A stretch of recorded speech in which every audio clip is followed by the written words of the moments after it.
Why would I want to arrest you? Well, I don't want you to arrest me, but Yeah, I don't want to arrest you and take you to custody. I am going to arrest you for failing to provide a valid ticket to travel. Welcome to Noxium, where police power meets public accountability. This episode is brought to you by Auditor Alex Lennon. Be sure to check the link below, subscribe to his channel, and give him the credit he deserves. In this episode, Auditor Alex Lennon finds himself facing one of the most questionable arrests you are likely to see. After rushing to catch his train, Alex is stopped by Merseyrail staff for not presenting a printed ticket, despite having already purchased it online. What should have been a straightforward civil misunderstanding quickly descends into chaos when British Transport Police arrive and fail to handle the situation appropriately. Rather than applying basic judgment and resolving the matter calmly, one officer... But I paid the money. You haven't. You can refund it. I have paid the money. You're not listening. You're setting your mind. You're not open-minded. So you're just tunnel vision what are you, on your opinion. What are you trying to tell me? We'll let the police come, the British We'll let the Transport British Police. Transport Police come? We'll get your details. Well, they will they will arrest me. They'll get your details. They will arrest me. But you're not going to give them your details. If they arrest me, then I will give them my details. I'm being denied exit from the station. Right, have you purchased a ticket Yes. where you boarded the train? I purchased the ticket and I can show evidence of that. Right, have you printed that ticket I wasn't off? able to get it printed, no. Right, is there a reason why you were unable to get it printed I was running off? for the train. I have to be in a really important meeting in Reading, and I had to run to get the train because it was going to cause me enormous problems if I didn't get that train and was delayed for that really important meeting in Reading. Right. And I thought, quite reasonably, that I paid for a ticket. Yeah. I can prove I paid for a ticket. I can prove I've got the code for the ticket. And I literally, as I've said to these people, all I need to do is to go there to get that ticket and to show these people the ticket that I have purchased and paid for. Right from the outset, this should have been resolved within seconds. Alex clearly explains that he has already paid for his ticket. He simply did not have time to print it due to rushing for his train. He has the proof available on his phone, including the booking reference, and is even standing next to a ticket machine where he can print it immediately. This is not fair evasion. It is a straightforward situation requiring basic common sense. What makes matters worse is that Alex is doing everything correctly. He is transparent, cooperative, and actively offering to verify his payment on the spot. Any reasonable officer or member of rail staff would have checked the booking, confirmed its validity, and allowed him to continue his journey. Instead, what should have been a simple 30-second verification escalates unnecessarily into a prolonged and avoidable confrontation. I understand their reasoning. All I'm saying is I paid for a ticket, so my belief is that in law I can show I've had no intent to defraud anybody. Yeah. I haven't travelled this network trying to travel without a ticket, and I can evidence that. And so I did not intend to give these people my personal details. I don't believe they're empowered to take them, and I'm not going to give them to you. Should you, of course, arrest me, I will, of course, give you my personal details, and I will abide by the empowerment that you have. But I think, frankly, I can travel the country, I can go to Reading, I can go to Manchester, I can go all over the place, get a ticket, I can tap my phone on devices. It's only here in Liverpool that we seem to have this archaic system with these people who cause these problems for people who are just trying to pay for tickets and go about their daily business, minding their own business, which is all I'm trying to do. Right, okay. Obviously, when you do purchase your ticket on the train line, you do have to tick to the terms and conditions that you have to print it off. I don't know, nobody ever reads that stuff. As you say, on this network here for Merseyrail, they do require you to have the said ticket printed off, ready for inspection at the gate or at the barriers. The officer attempts to justify the situation by referring to Merseyrail's terms and conditions, claiming that Alex agreed to print his ticket when he accepted the online terms. However, Alex is correct. Very few people scrutinise every line of such fine print. More importantly, Merseyrail's own guidance indicates that only certain tickets purchased through third parties must be printed prior to travel. If Alex purchased his ticket directly and can provide proof of payment, that justification begins to fall apart. What the officer fails to consider is intent. Alex is not refusing to pay or attempting to evade a fare. He is standing beside a ticket machine, actively offering to print the ticket in front of them.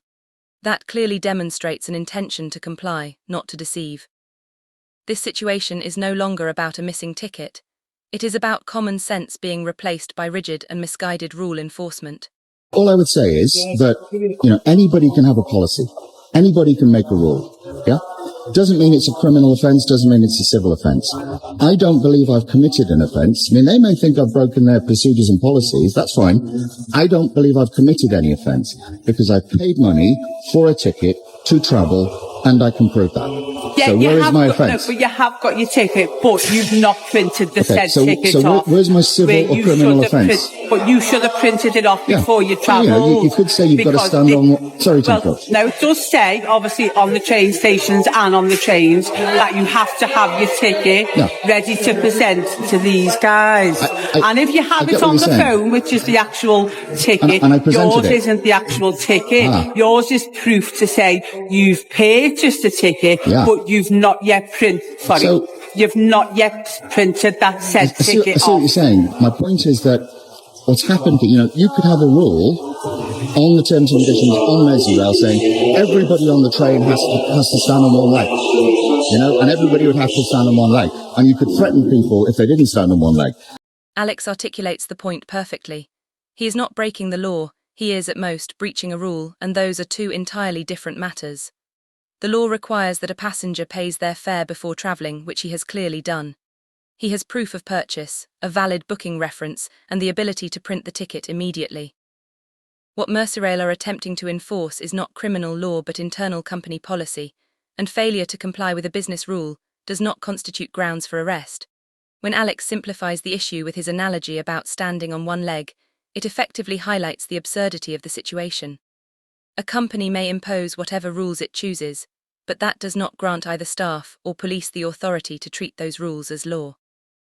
This moment clearly illustrates the contrast between an individual applying reason and logic, and officers rigidly enforcing what amounts to corporate policy without proper legal basis. It's not breaking the law if people don't do it. They're breaking your rules. And that's the difference I'm trying to get across to you. This is fair bylaws that it is a ticket period, which we do have to have a said ticket to come onto the station, and for as soon as you board the train, you should have a ticket of travel, unless your train station is closed and then you've taken a picture to say it's closed. Come to these guys and they will sell you a ticket. It's often closed, it's often nobody there, and then it would be fine. You've purchased your ticket already, but unfortunately, because you haven't printed it off, you should have printed it off before you travelled. So my point to you again is, I've looked at the bylaws, and I may be wrong, but I've read the bylaws, and my understanding of the bylaws is that they say, if you break these bylaws, you may be taken to court. And if you're taken to court, and it can be shown that there's an intent to defraud, you may be prosecuted. Now, I can show there was no intent to defraud. So if we go to court, it's all going to be very annoying for me, very embarrassing for Merseyrail, but I can show there was no intent to defraud. So I don't believe that I'm in any kind of, situation where I've broken these bylaws. Alex handles this exchange exceptionally well, and it clearly exposes the officer's limited understanding of the relevant bylaw. He is referring to Bylaw 18 of the Railway Bylaws 2005, which addresses ticketless travel in a non-compulsory ticket area. The crucial element within that provision is intent to avoid payment.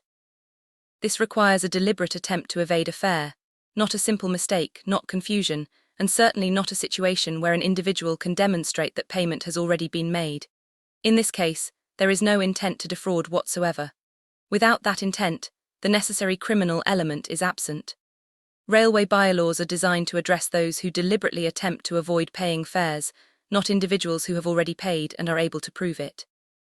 So the train line tickets, as you said rightly, you have to print out the tickets. If it's not printed out, it's not valid to travel on the train.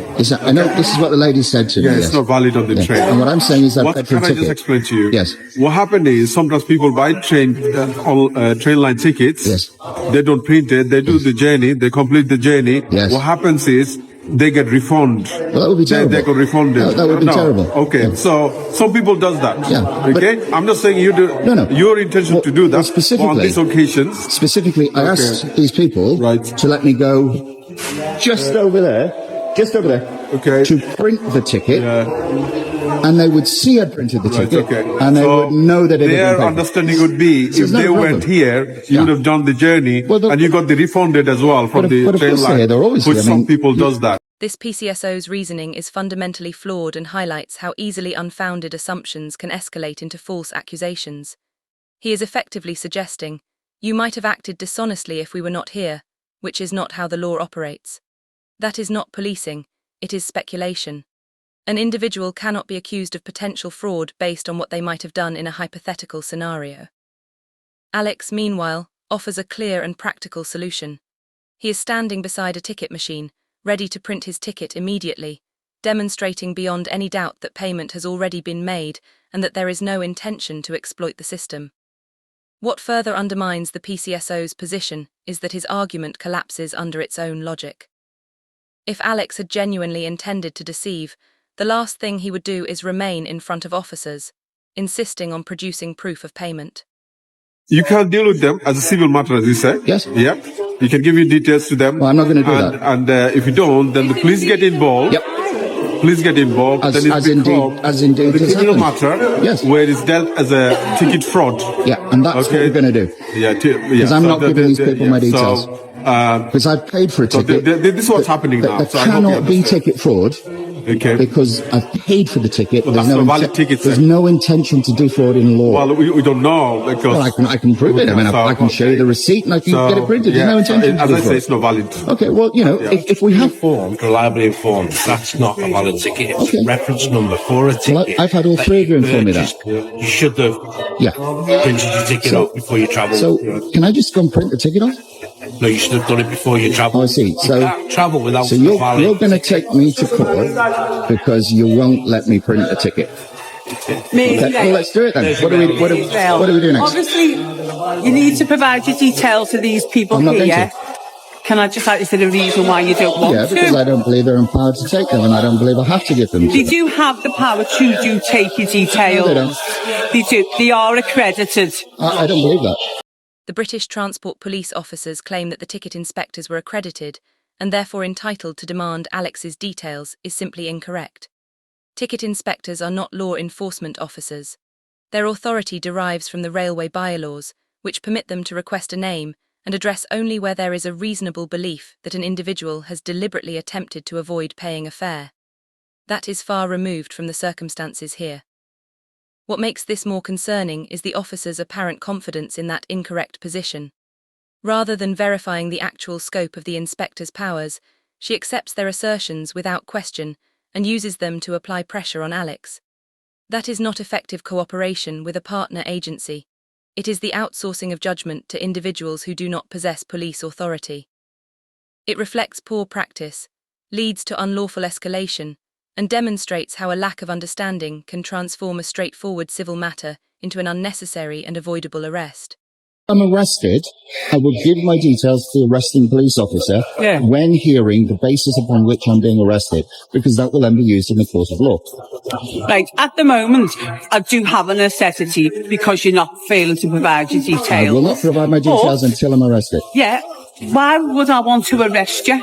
Well, I don't want you to arrest me, but Yeah, I don't want to arrest you and take you to custody. Yeah, And I really you've don't got a want that meeting either. to get I to. really don't want I've that. still got things to do today, I'm obviously. not going to be pressured into giving people my details. I have a right have the right to privacy. I will not give people my details and they're pressuring me to do that. I don't believe you have a right to take my details until you arrest me.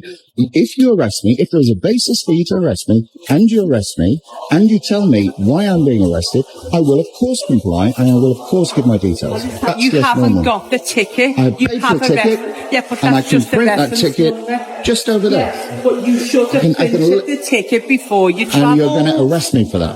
I am going to arrest you for failing to provide a valid ticket to travel, okay? You're going to so arrest me for my failing necessity to- is Sorry, to- my for failing necessity for failing to provide provide a valid ticket for Okay. travel, which you don't have on your person. You have a reference number, so I will arrest you for the offence. And you won't let me print that to show you that I have a ticket. because you've already passed the point where you could have printed the So ticket you won't off. allow me to print the ticket.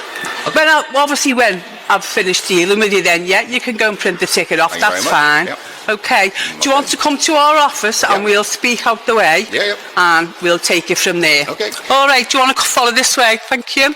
The decision to arrest Alex in this situation is extraordinary. The officer openly acknowledges that he has already paid for the ticket and is able to print it immediately, yet still insists it is invalid because it was not printed prior to travel.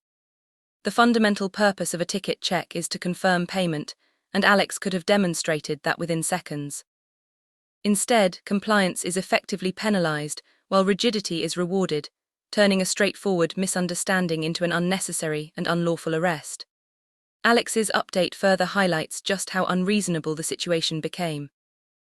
Officers proceeded through the full process of arrest, interview and de-arrest, only to arrive at the exact resolution Alex had proposed from the outset, walking him to the machine so he could print his ticket. This clearly demonstrates a lack of common sense and proportionality in how British Transport Police handled the matter.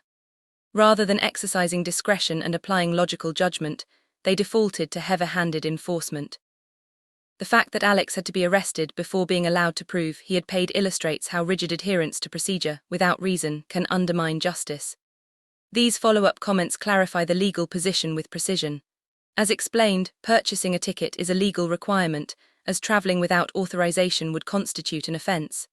However, printing the ticket is a bylaw requirement, not a criminal one.